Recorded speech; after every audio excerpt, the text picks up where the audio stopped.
Hello everyone, this is Zenaris, and this is going to be a 1 versus 1 on the map Scrap Station, which we are all mostly familiar with. Down here in the 2 o'clock position, we do have oGsZenio, or Zenio. I'm just going to go with Zenio, that sounds better. And up here we have the blue Terran, which involves characters that I am not able to pronounce. It looks like kind of a happy stick figure there and something else, so I'm just going to call him the blue Terran. And as this game gets off to a start here, I do want to let those of you know who have not checked it out already, I do have a Facebook page up. You can find it by logging into your Facebook page. Look up TvZ Starcraft up in the top in that cool little search bar. And make sure you like it, because everybody that's there so far is completely chill or having a good time, putting up some previews of some maps that I'm making, and also some of the maps that I'm making you guys have made suggestions on how to change, and I have been making some of those changes and putting updated pictures of the maps. So if you've watched the videos and you've made some changes, you may want to go check it out. I may have done something that you suggested. And now let's take a look at the game here. We do have a pretty standard play here by the Terran, as we're about 2 minutes into the game here. Got a gas going down, barracks at the front, and sitting at about 14 supply here. Probably see a orbital command here coming out in just a minute. For the Zerg player, we do have the gas, which looks like it did go down before the spawning pool, and very likely to see some drones transferring here with that strategy, as if you build this gas geyser first, you don't want to have it sitting around without drones mining from it. So, do have the spawning pool about halfway done, as you all can see. Both players sitting at about the same supply here, 16 and 15. And let's take a look here what Terran's going to do next. He is going to throw down a tech lab. Might see some early Reapers, might see a Marauder, might see a Dancing Queen here. I don't know what's going on with that guy. And as this game continues to unfold, I just want to ask you guys, actually, what did you think of the MLG event? Did you all watch the entire weekend? Did you guys, what did you guys think about the games that were played? What was your favorite one? Leave a comment down below and let me know what your favorite game was. I'm really hoping that they release the replays. As of right now, when I'm casting this game, they have not released the replays yet. So I know that I'm anxious to get my hands on the Druby versus Zake game, as that one was just quite amazing. As this SCV here is checking to make sure there is no expansion. Wow, he was just 2 seconds too late, as now the Zerglings are on his tail and he is running for his dear life with his 15 hit points left. He might make it to the base, I don't know for sure. Taking a look at the Zerg base here, it looks like he is just going to continue to macro up, try to focus on his economy, as he is not really teching too much at this point. Looks like pretty much everything he's doing is devoted to immediate area map control and macroing up his economy. Meanwhile, on the Terran base, this one Overlord, man, this was the first Overlord of the game. Zenio did send it over to scout, and it looks like he is going to scout his own death, as he is about ready to explode. No, Overlord, you were so special in the first 30 seconds of the game, but now we're going to forget about you. As it looks like the blue Terran does have a very early command center going down. Looks like he's going to try to match up Zerg economy-wise, as he has now lifted off that barracks and replaced it with a factory attached to the tech lab. So might see some Hellions here with the upgraded flamethrowers. Might also see a quick tech to Thors, as the Terran player does have a second factory going down, as well as a second refinery, which is a very good move by the Terran player. You don't want to get too high up in the tech without making sure that you have the gas to support it, as I've said before.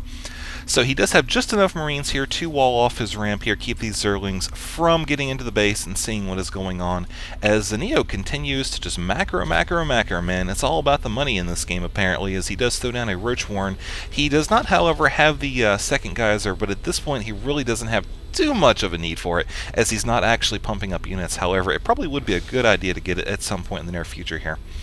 And yeah, so let's take a look at the income for both players here, since Terran's about to expand. It looks like right now Zenio is sitting at just under 1,000 income on the minerals per minute, whereas Terran is slightly lower. However, his orbital command did just finish, and he is going to produce some SCVs from this orbital command. which it looks like is rally pointed to the minerals in the main base. So this will get his economy going just a little bit quicker here with the production of 2 SCVs in this one base, as he does have a starport now throwing down some Vikings, presumably to do some scouting and probably to knock off some overlords. As you can see, there are plenty of them around the map here. We've got one overlord hanging out down here, one right here, and generally they're pretty good for harassment too, because the queens, they only have a certain range on their air attack. So if you can get a Viking in here to kind of harass the Zerg, you can really attack from far away and just basically kite the queens around while you do some damage to the overlords. As the Zerg player here is going to start producing roaches, it looks like.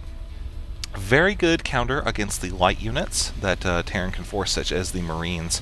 Not always the best versus the Marauders, as the Marauders can kite back when the Zerg is not on the creep and the roaches do not have the speed. However, these vultures are going to try to get in here, do some damage. Unfortunately, at this point, these roaches are here, and like I said a minute ago, with the positioning of the roaches right here, they'll be able to block off both entryway to this in the main base and also to the expansion. So the Hellions, relying on speed, really won't be able to get into the base to do any damage. However, this Viking will be able to knock the Zerg supply down. It looks like he is sitting at just under supply blocks, so this Overlord loss will definitely be a hit for the Zerg player, as he is going to continue to scout around, see what he can see what he can kill here, and it looks like he is going to kill that Zergling. Man, that poor Zergling.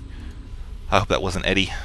Alright, so both players just macroing up, man. It looks like the game is going to be all about the economy, as both players are continuing to just produce. We've got to have an armory going down here in the back of the Blue Terran's base. Definitely looking like we may see some Thor action, as the Terran, well, the Terran is supply blocked as well, but he is trying to produce some more Hellions from his factories. Got another barracks going down here.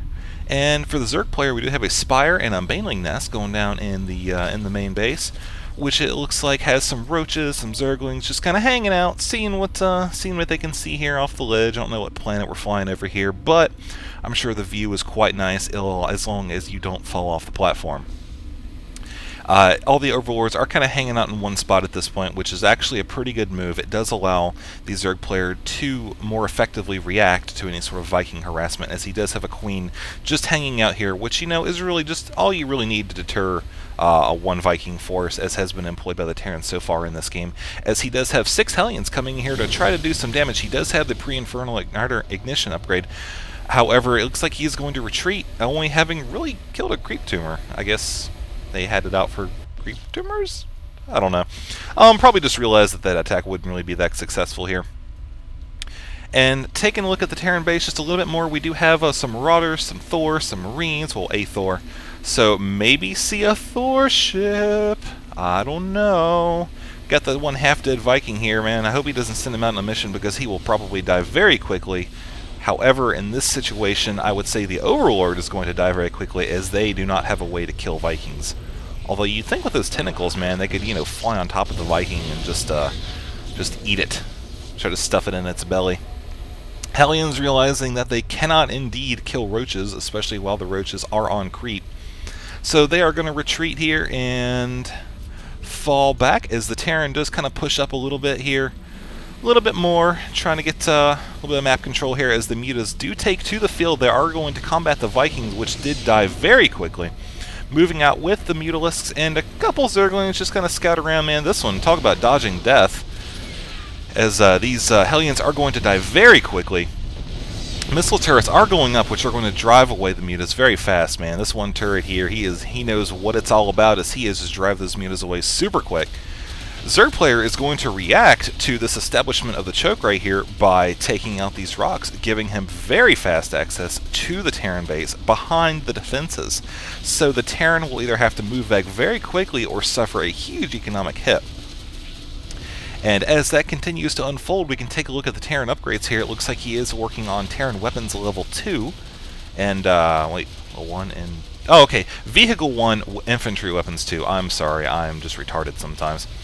So the Terran was able to scout this here. It looks like it was just out of the range of the sensor towers. You can see the white lines here. However, he did have vision and was able to see that there was an attack coming through the rocks. Very quickly thwarted by the Thors and the Marines here.